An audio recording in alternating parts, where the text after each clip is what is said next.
Hello everyone. In last video, we have discussed about distance time graph. So using the distance time graph, how to calculate the speed of the object that we will discuss in this video. So the distance time graph look like this that we know. On the y-axis, we take the distance and the x-axis, we will take the time. With a convenient scale, we will take. And here we are seeing that the distance is increasing as time is increasing. The distance traveled by the object is increasing. Now let us consider the small part AB on this distance traveled or on this distance time graph what we have drawn. On that small part AB we have considered. Now let us draw some lines which are parallel to the x-axis and parallel to the y-axis through the point A and B. First, through point A we have drawn line parallel to the x-axis or time axis. Then through B we have drawn line parallel to the time axis or x-axis.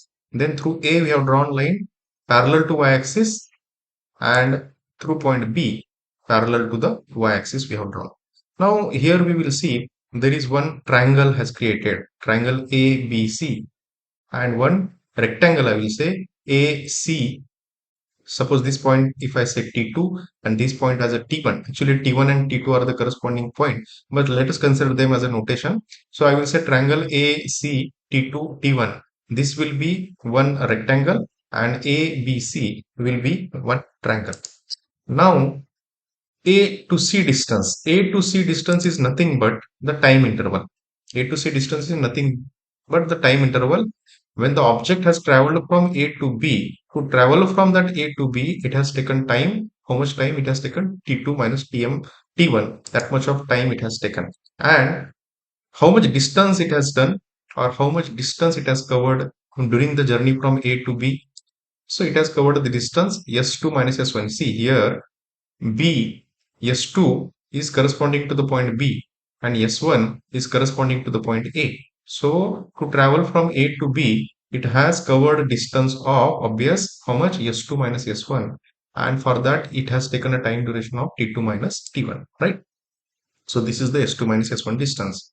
Now as the object moves from point A to point B and it covers a distance of S2 minus S1 in time T2 minus T1. Now in this case, if I want to find out the velocity of this object, how to find out the, sorry, I want to find out the speed of the object. How to find out the speed? Basic formula we know, speed is equal to distance traveled divided by time taken. See here we are saying speed, and that's why here we have said distance, because speed and distance are the scalar quantities. Then we won't consider the direction, we won't consider, only magnitude we will consider, right?